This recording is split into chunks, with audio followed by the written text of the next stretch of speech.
La réalité du Saint-Esprit. Le Saint-Esprit de Dieu est peu connu par les chrétiens parce que plusieurs ne l'ont pas encore revêtu et même pour ceux qui l'ont revêtu, il demeure un mystère. La lecture de ce livre vous permettra de le revêtir, de connaître son langage et de découvrir les mystères cachés de sa personne. Pour tout contact, appelez au plus 237 678 78 16 21 plus 237 242 0020 09 et il deviendra pour vous une réalité. La réalité du Saint-Esprit, un livre écrit par le révérend pasteur Caleb Ngwa à Tangana.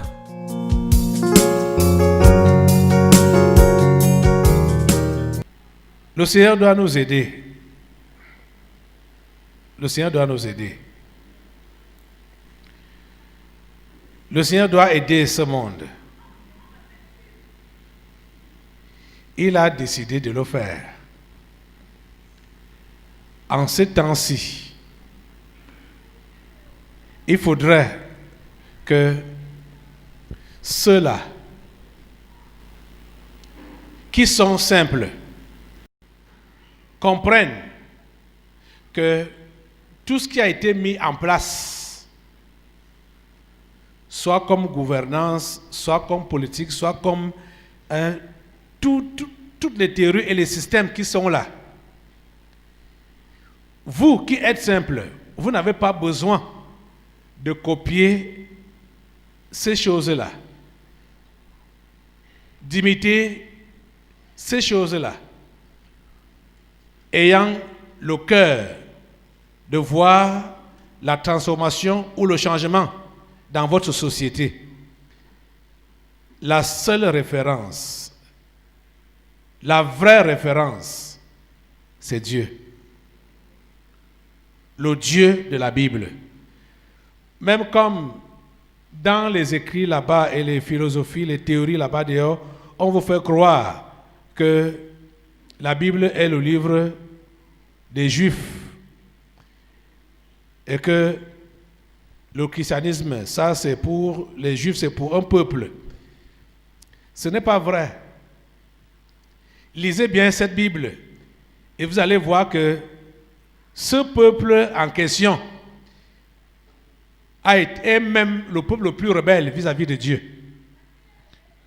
Le peuple d'Israël, le plus rebelle, malgré tout ce qu'ils ont vu, malgré tout ce que Dieu a fait avec eux. C'est un peuple jamais vu. Et ça m'a souvent étonné de voir que les gens, ils voient les actions de Dieu, ils voient Dieu se manifester puissamment comme ça. Quelques temps après, ils ont oublié. Ils ont oublié ce que Dieu a fait pour eux.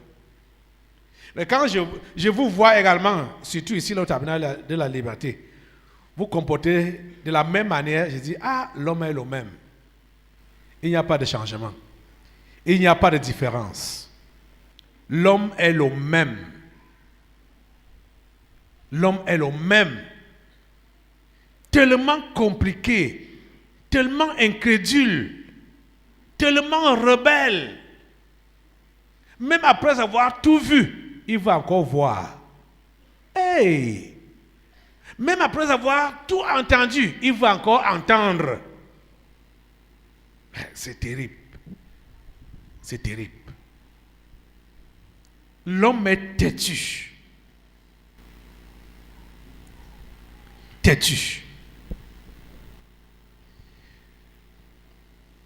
Ce que vous allez apprendre dans les grandes écoles et les universités, comme gouvernance, comme politique, comme droit ou n'importe quoi, les différents écrivains qui ont écrit là, les différents théoriciens qui écrivent les choses, ça, c'est juste pour vous égarer. Parce que déjà, les histoires qu'ils écrivent ne sont même pas d'abord appliquées dans leur nation. Et vous allez voir comment Ils vont vous écrire, ils vont vous relater les histoires des autres nations, comment ils ont fait pour évoluer, pour avoir un gouvernement stable, machin. Il y a eu telle révolution, machin, tout ça là. C'est pour pousser à quoi? À imiter aussi ces choses-là. Or, ces gens-là, après avoir fait leur soi-disant révolution, ils ont fait des pactes avec le monde des ténèbres. Si bien que, dès qu'ils sont arrivés à un modèle de gouvernance qui est dirigé par les esprits des abîmes, n'importe qui qu'ils peuvent placer va faire comme ce modèle-là a prévu. Mais les simples regardent pour dire, oh, il y a alternance politique, il y a gouvernement, machin, il y a démocratie, des trucs. Ça ne donne pas. C'est les apparences que vous voyez. Et ce sont des mirages que vous voyez.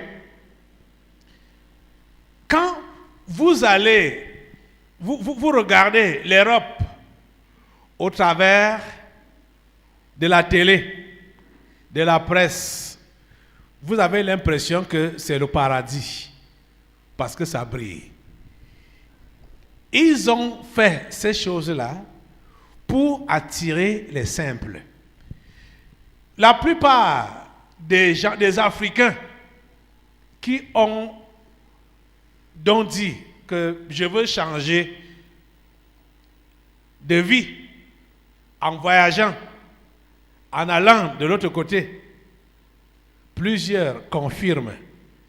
Parce qu'arrivés là-bas, là, ce qu'ils avaient vu à la télé, ou ce qu'on leur avait raconté, quand ils sont arrivés sur place, ils ont confirmé, comme les Camerounais parlent, que ce n'était pas facile. Je vous dis la pure vérité. Nous autres, par exemple, depuis que le ministère est connu au plan international, au travers des réseaux sociaux, les Africains qui nous contactent, et pas des Africains, je ne parle pas seulement des Camerounais, des Africains qui nous contactent, vous voyez leurs lettres, ou leurs problèmes. Toi qui vends les tomates au marché maintenant, tu es bien. Je te dis la pure vérité. C'est les pleurs des lamentations, c'est la misère que la plupart d'entre eux connaissent là-bas. Ils sont là-bas, mais ils n'ont pas de vie. Ils n'ont pas de vie. Mais la vie belle leur a été miroitée. J'étais étonné de voir, il y a une dame là, après la France, elle a immigré maintenant pour le Canada. Elle dit, elle a 66 ans. Elle n'a pas encore travaillé depuis qu'elle est partie en Occident. Et à 66 ans, elle est encore allée à l'école pour être aide-soignante. Avoir donc une profession et chercher du travail. À 66 ans. Vous pouvez imaginer? Oh mon Dieu. Ça fait mal. Je vous assure. 66 ans. Et si quelqu'un y a pris la retraite, non? Hein? Elle est encore à l'école, 66 ans, pour devenir aide-soignante. 66 ans. Si vous lisez leur courrier, vous aurez les larmes aux yeux, pour plusieurs. Je vous assure. Et ils sont en Occident. Les coins que vous désirez aller là-bas pour changer de vie. Vous pensez que c'est le paradis. Ce n'est pas le paradis. Je vous assure qu'ils ont fait ces choses, sachant que Dieu a un peuple nombreux en Afrique.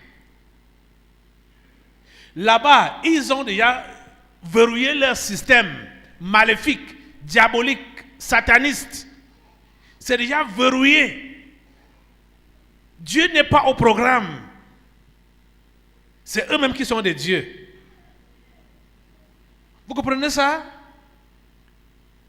Et ce n'est qu'une petite classe qui émerge. Du moins, ceux-là, quand on dit une petite classe, c'est ces anges déchus-là, ou ces réincarnés, ce n'est que eux que vous voyez en avant et qui sont donc là pour contrôler et se rassurer que le système marche comme leur père fondateur avait décidé. La masse est en train de souffrir. Ce que vous voyez en France comme gilets jaunes, ce sont des réclamations légitimes. Ce que les gilets jaunes font en France là, c'est parce qu'ils ne voient pas clair. Les gens ne voient pas clair. Les gens souffrent. Là-bas, ils souffrent. Ils ne savent plus. Et cela, ça dit, Macron et ces gens-là ne savent même plus quoi faire. Vous voyez qu'on en parle plus, les médias en parlent. Oh, ça se passe toujours. Hein. C'est toujours là. Ils sont toujours en train de revendiquer. Ça ne va pas. Ça ne va pas. Et vous voyez donc que Yves Le Drian, au lieu d'aller réparer tout ce que les gilets jaunes ont cassé là-bas en France, il prétend venir aider à reconstruire le nord-ouest et le sud-ouest avec 41 milliards. Vous voyez? Ils veulent continuer dans les mensonges de toujours jusqu'à aujourd'hui. Jusqu'à quand? Nos yeux ne sont plus fermés. Nos yeux ne sont plus fermés. Nous voyons déjà, même n'étant pas sorciers, ce livre nous a ouvert les yeux.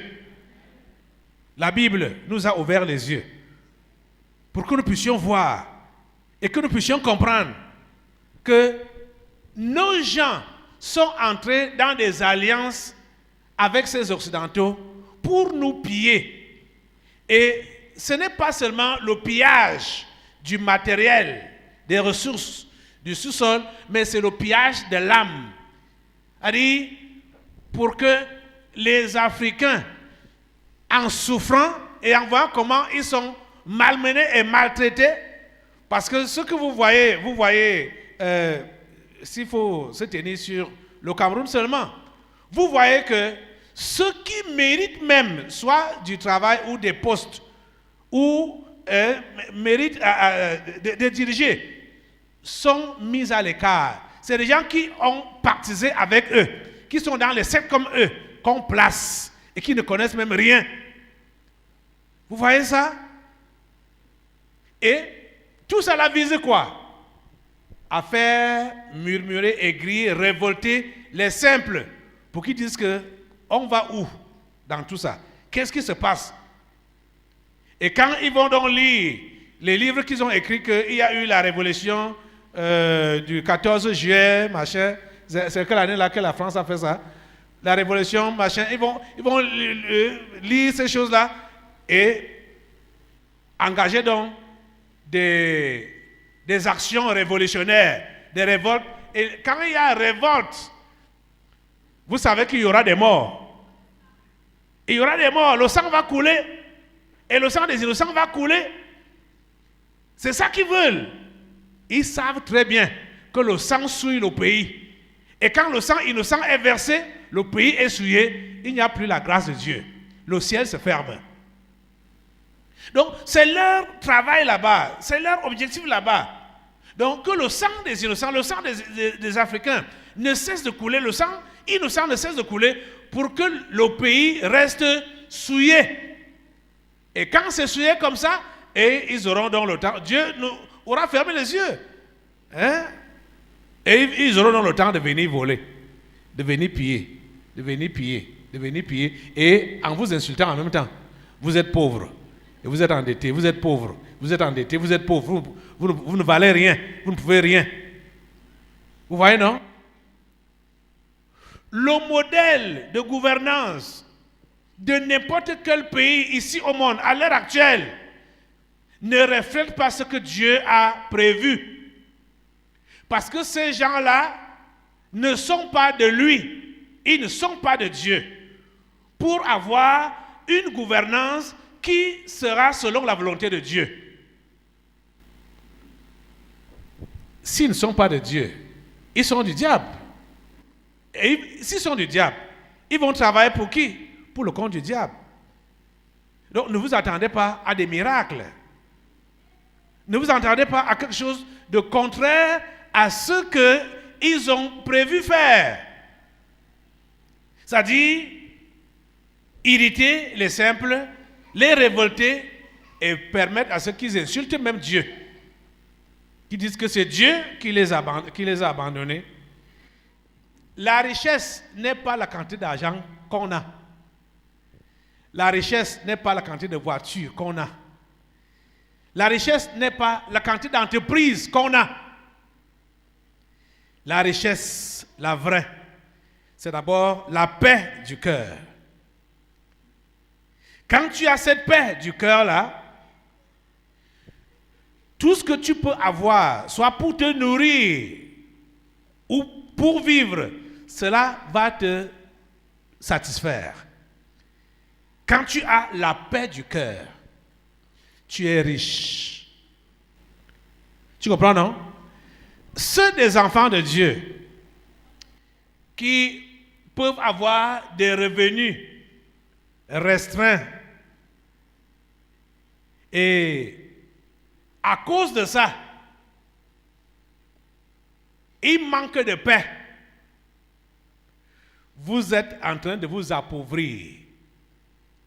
Je vais vous dire la pure vérité, que c'est quand tu sais dans ta tête que tu n'as pas à manger, que tu as trop faim. C'est vrai, non? C'est vrai, non? C'est quand tu sais dans ta tête que tu n'as pas à manger, que tu as trop faim. Donc, la faim est beaucoup plus psychologique pour plusieurs Africains là, que réelle. Ah, parle d'Africains, Camerounais. Si tu es enfant de Dieu, tu dois comprendre que la richesse que Dieu t'a donnée, que Jésus nous a donnée, avant de partir, c'est la paix qu'il nous a donnée. C'est pourquoi il a dit, je vous laisse la paix, je vous donne ma paix. Et il a précisé, je ne vous la donne pas comme le monde la donne. Quand tu as la paix du cœur, tu es riche. Ce n'est pas beaucoup d'argent qui font de toi un riche. Beaucoup de voitures, beaucoup de maisons, beaucoup d'entreprises, des entreprises florissantes, tout ça. Ce n'est pas ça qui fait de toi un riche. Toi, le chrétien véritable, avec un maigre revenu, mais tu te contentes de ce que tu as, tu es plus en paix qu'un milliardaire ou un millionnaire. Parce que tu ne sais pas à quel prix il a eu ces millions et ces milliards. Beaucoup d'entre eux n'arrivent même pas à dormir parce qu'il y a des dettes à payer. Je parle des dettes spirituelles ou des dettes morales qu'ils ont à payer. Ça ne leur laisse pas, ça ne leur donne pas la paix. Ça ne les laisse pas tranquilles. Vous comprenez ça? Ils ne peuvent pas avoir la paix. Ils ne peuvent pas avoir la paix.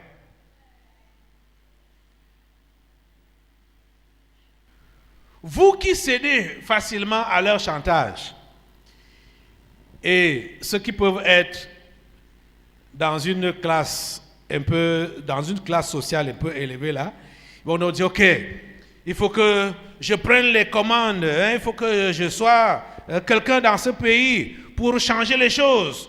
Non, nous souffrons beaucoup. Il faut que je gouverne, il faut que je.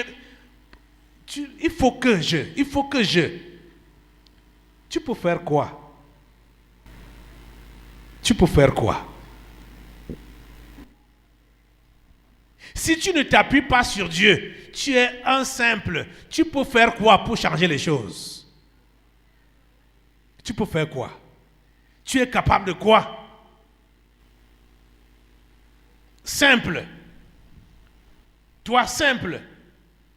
Tu veux changer les choses par toi-même. C'est seulement ta tête que tu vas donner. Vous connaissez la plupart des révolutionnaires africains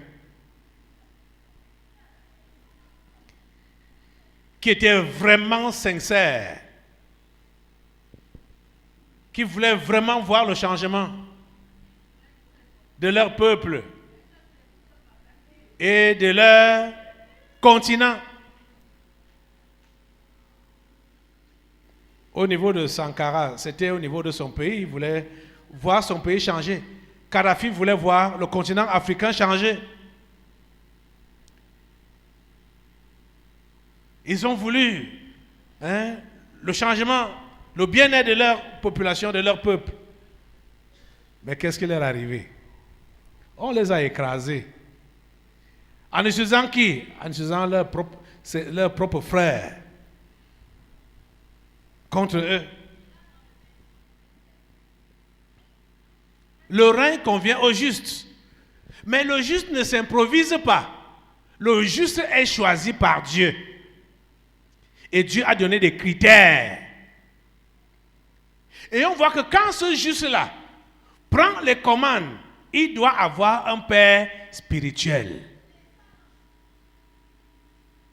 Il doit avoir une autorité spirituelle. Et aussi longtemps qu'il reste fidèle à l'autorité spirituelle, les choses vont bien marcher pour lui et pour la nation. C'est comme ça que Dieu a prévu les choses. Oh mon Dieu. Nous devons lire la Bible. Nous devons lire la Bible. Vous allez voir, le peuple d'Israël, quand Dieu parle, leur dit que vous serez une grande nation, machin, tout ça là, Dieu ne ment pas. En termes de grandeur, on ne voit même pas la grande nation. Mais quand Dieu, je crois que quand Dieu parle de grandeur, parlant à son peuple et le qualifiant de grand, il ne se réfère pas au nombre ni au territoire physique. Il se réfère à lui-même. Parce que ce n'est pas un peuple isolé comme ça, mais c'est le peuple de Dieu. Et le peuple du grand Dieu. Vous êtes en train de comprendre ça? C'est pourquoi il peut le qualifier de grand, parce qu'il se réfère à lui-même, que c'est moi-même qui suis derrière ce peuple. Mais vous allez entendre toutes les paroles que Dieu a dites à ce peuple. Et il leur dit que vous n'allez pas emprunter, c'est vous qui allez plutôt prêter. Vous n'allez pas être dominé, c'est vous qui allez dominer. À quelles conditions? Si vous observez mes ordonnances, mes commandements, vous marchez d'après ma parole, vous allez avoir la supériorité sur toutes les nations. Donc il ne s'agit pas forcément d'avoir un pays qui a une grande armée. Parce que quand vous allez voir les autres qui parlent de développement, machin, tout ça là, on met les industries devant, on met l'armée devant, on met ces choses brillantes là, on les met devant. Ce n'est pas ça qui est le développement. Le vrai développement est spirituel. Et ce n'est pas le spirituel des spiritistes ou des sectaires. C'est le vrai spirituel qui est la connaissance du vrai Dieu et l'abandon des fausses divinités. C'est là le vrai spirituel. Connaître le vrai Dieu. Et le connaître, c'est au travers de son Fils Jésus-Christ. Et au travers de ce livre qu'on appelle la Bible. Un livre unique. Un livre unique. tu veux être un fin politicien, selon le contexte de Dieu, ne t'écarte pas de la Bible. Lis-la. Si tu veux même d'abord, lis les gouvernements qui sont dans un roi à partir de Samuel. 1 Samuel, 2 Samuel, 1 roi, 2 rois, 1 chronique, 2 chroniques. Lis, tu verras. Tous ceux-là qui ont été les amis de Dieu ont toujours réussi avec lui. Et ceux qui ont même, si certains ont commencé avec Dieu et après ils se sont écartés, c'est là qu'ils ont aussi décidé de chuter. Aussi longtemps qu'ils restent accrochés à Dieu, ils sont au-dessus de leurs ennemis. Parce que les histoires que vous voyez aujourd'hui, telles que les brimades des grands pays sur les petits pays, ce n'est pas aujourd'hui que ça a commencé. Hein?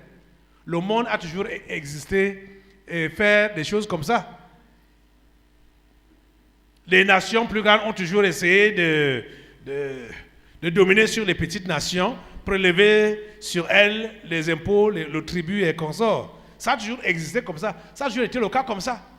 Mais Dieu a décidé, Dieu a dit que son peuple, celui qui l'invoque, ce peuple-là, ne doit pas être sous la botte d'aucune nation. C'est ça que Dieu avait dit. Même comme on va peut-être prendre ce cas-là comme un exemple, notons quand même cela. Le cas du troisième roi d'Israël, de tout Israël, avant le schisme, avant la division. Le troisième roi d'Israël, c'était qui? Salomon.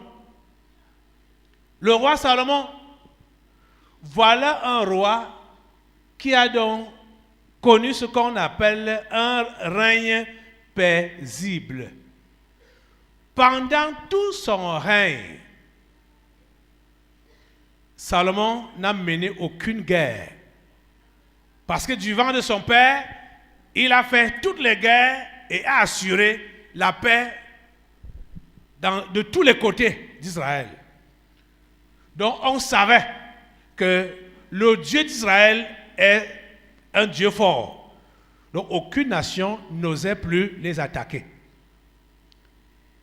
Et avec Salomon, qu'est-ce qui s'est passé? Il avait des provinces, donc il avait des colonies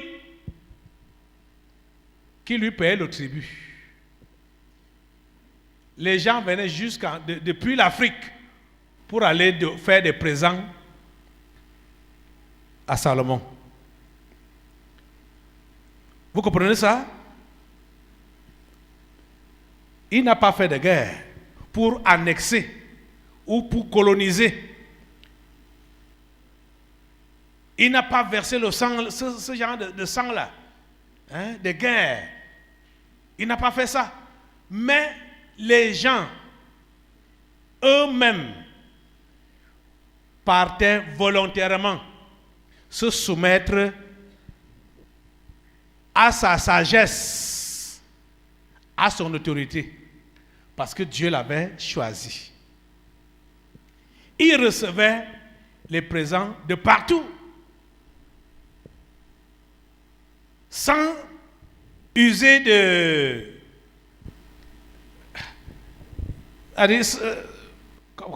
sans user de tricherie ou de vol comme ça se passe aujourd'hui, ou de menaces, ou de violence comme ça se passe aujourd'hui, que si tu ne donnes pas, comme les grands pays là, avec les petits pays, les grands pays, et si tu ne nous donnes pas ton bois ou ton pétrole, on va te créer les problèmes. Et ils le font, et ils commencent à te titiller, à acheter encore tes frères ou les gens de ton pays pour les armer contre toi.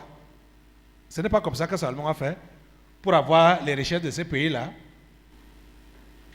C'est la faveur de Dieu qui était sur lui, la grâce de Dieu qui était sur lui, et ce que Dieu avait dit par Moïse a commencé à s'accomplir dans sa vie.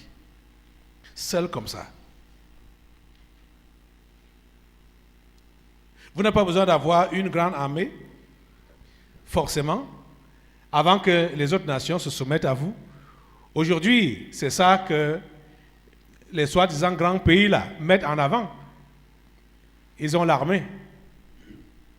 Et vous savez que les États-Unis sont prêts à envoyer leurs troupes. Partout, ils estiment que quelqu'un leur tient tête. Ils sont prêts à envoyer leurs troupes. Ils pensent que leurs troupes là, c'est quoi? Oh mon Dieu. Ils sont prêts à envoyer leur armée. Si tu ne veux pas obtempérer, tu ne veux pas obéir en même temps. Mais vous êtes en train de comprendre que c'est des choses qui se passent d'abord spirituellement, avant d'avoir lieu physiquement. Je crois que c'était dimanche que des agents, ce qu'ils étaient en train de planifier contre le Venezuela a été anéanti ici, dimanche. Vous voyez que ça se prépare d'abord spirituellement.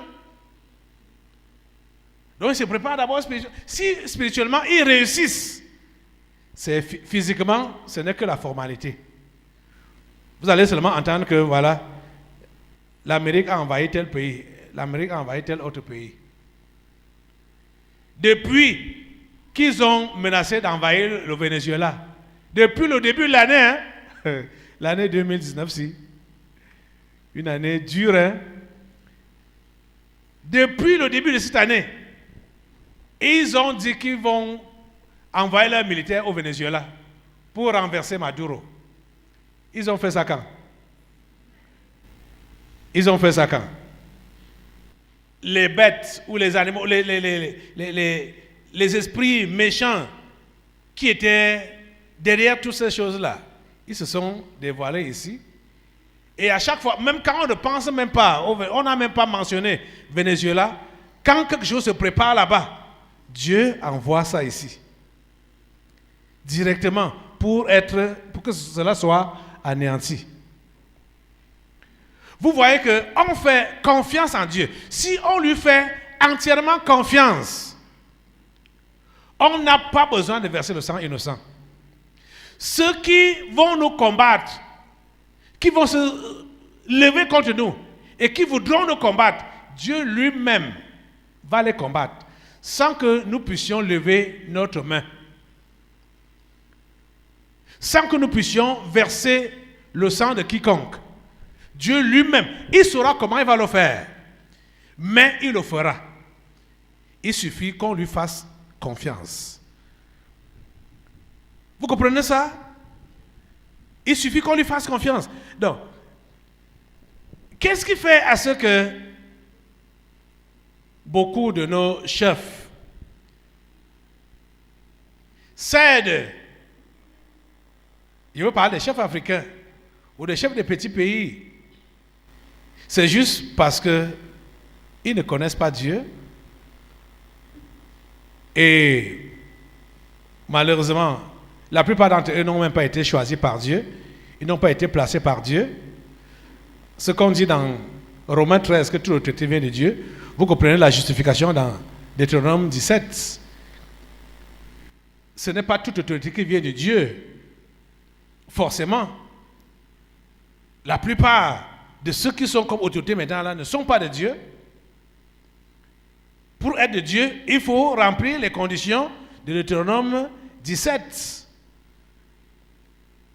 C'est ça qu'on voit. Donc quand Paul parlait à Romains 13, il faisait référence à Deutéronome 17. Mais aujourd'hui, vous allez voir les gens qui prennent Romains 13 pour dire que vous devez vous soumettre aux autorités, toute autorité vient de Dieu. Non, non, ce n'est pas comme ça. C'est pas comme ça. Vous prenez la chose à la fin. Le commencement, c'est dans Deutéronome 17. Le choix doit venir de Dieu. Et il faut que ce soit un humain et non un ange déchu. Comme Dieu a dit qu'il faut que ce soit ton frère et non un étranger. Donc ça ne doit pas être un ange déchu. Ça ne doit pas être quelqu'un qui a multiples nationalités ou double nationalité. Quelqu'un qui a multiples nationalités ou double nationalité. Ce n'est pas ton frère. On ne peut pas être Gabonais et Camerounais en même temps et prévaloir les mêmes droits dans les deux pays là. C'est impossible. Vous comprenez ça? C'est impossible. Donc, là où j'attire votre attention aujourd'hui, pour essayer d'arrêter pour aujourd'hui, c'est que pour que l'autorité, le roi ou le président, qui est choisi de Dieu, reste et demeure dans les voies de Dieu, il faut qu'il reste et demeure soumis à son autorité spirituelle, c'est-à-dire à son mentor spirituel. Il doit avoir un mentor spirituel. Et la religion a gâté les choses au point où ce sont les chefs de la religion qui sont également les chefs des sectes. Vous savez que c'est le pape qui est le chef de la Rose-Croix, de l'Illuminati, de tout ce qui est secte là. Et quand on parle de secte, on parle de sorcellerie. Et quand on parle de sorcellerie, on parle de verser le sang innocent. Donc celui-là qui verse le sang innocent ne peut pas être ton mentor et toi tu ne vas pas verser le sang. Il y aura le trouble dans ton pays, il y aura le trouble dans ta nation. C'est-à-dire, volontairement ou involontairement, tu vas verser le sang. Quand tu as un sanguinaire qui te commande. Vous comprenez ça? C'est la raison pour laquelle j'appelle la plupart de nos dirigeants africains de se convertir au Seigneur Jésus-Christ et d'abandonner les sectes, d'abandonner la religion. Il faut abandonner la religion et confesser à Dieu, comme le président Tshisekedi l'a fait, les péchés commis par leurs prédécesseurs et par eux-mêmes. Surtout le sang innocent qui a été versé. Même s'ils n'ont pas été directement responsables de ce sang versé-là, ils doivent confesser ça à Dieu. Parce que le sang suit le pays, dit Dieu. Le sang suit le pays. On peut recevoir l'autonomie et l'indépendance totale qu'avec la crainte absolue de Dieu. Pour que ce soit lui réellement qui devienne notre roi, notre président d'abord. C'est-à-dire, toi président, toi chef d'État, toi roi, il faudrait que le roi des rois devienne ton roi. Il devienne ton président.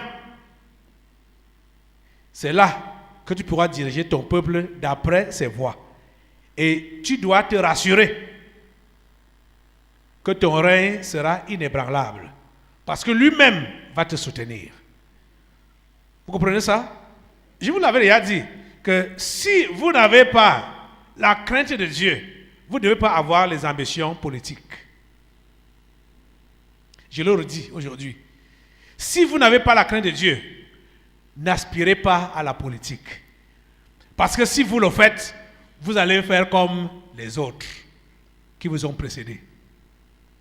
C'est-à-dire, si vous faites sans la crainte de Dieu, sans le modèle de Dieu, vous allez faire comme les autres ont fait. Et il n'y aura pas de différence. À quoi bon alors? À quoi bon? C'est pourquoi, si vous voulez avoir des ambitions politiques, la première des choses que vous devez rechercher, c'est la crainte de Dieu. Vous devez craindre Dieu. Vous comprenez ça? Ce qu'on vous a enseigné là-bas, soit programme, machin, tout ça là, comme notre frère voulait parler de ça là, dimanche, que s'il a un bon programme, machin, ou quelqu'un a un programme, ce n'est pas les programmes qui marchent, ce n'est pas les programmes qui passent, c'est pas ça qui passe. C'est le choix de Dieu qui doit passer, et non le programme, et non un bon programme. Vous comprenez ça? Si tu n'as pas la crainte de Dieu, s'il te plaît, ne t'engage pas dans l'histoire politique. Sinon, tu vas faire comme les autres, peut-être même pire que eux. Parce que sans Dieu, on ne peut pas prétendre bien diriger. conduire les gens vers la liberté, dans l'épanouissement, créer les richesses et le bien-être. Sans Dieu, c'est impossible. C'est impossible. Donc, si tu n'as pas la crainte de Dieu, qui que tu sois, je ne parle pas seulement à ceux-là qui ont l'ambition de devenir président ou machin, politique, de quelque manière que ce soit, si tu n'as pas la crainte de Dieu, je dis la crainte de Dieu, n'aie pas cette ambition-là. Tu vas te corrompre comme les autres. Et peut-être tu seras pire que les autres qui t'ont même précédé. Quelqu'un m'a compris? La réalité du Saint-Esprit. Le Saint-Esprit de Dieu est peu connu par les chrétiens parce que plusieurs ne l'ont pas encore revêtu et même pour ceux qui l'ont revêtu, il demeure un mystère. La lecture de ce livre vous permettra de le revêtir, de connaître son langage et de découvrir les mystères cachés de sa personne. Pour tout contact, appelez au plus 237 678 78 16 21 plus 237 242 0020 09 et il deviendra pour vous une réalité. La réalité du Saint-Esprit, un livre écrit par le révérend pasteur Caleb Ngwa à Tangana.